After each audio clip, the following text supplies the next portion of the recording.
paano iinisin ng nanay nyo? Simpleng bagay lang yan. Itatapon ko yung mga koleksyon mo. Nay, itong lamesa, itatapon na ito. Sige, tapon nyo! Kung sa'yo dadalhin yan! Eh, sa mga parang nga muna ako ng Sabi martilyo. nyo, tatapon yung wala namang matapunan!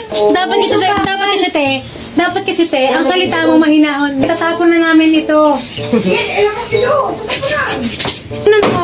Ayaw mo bang ipatapon ito? Yung panay-anay na nga. Sige, tapon mo nga, ilabas mo ko sa dadalhin nga! Ha?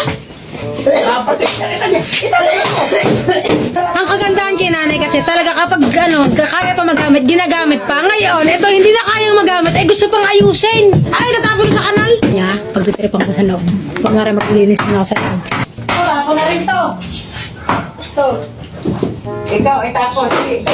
Gamit iyan! Hindi kayo magtatanong sa akin, ha? Hindi kayo magtatanong sa akin. Tapon to, tapon. May laman yan! May laman yan! May laman yan! Pag ang mga gamit na naitapon ko, ewan ko naman sa inyo.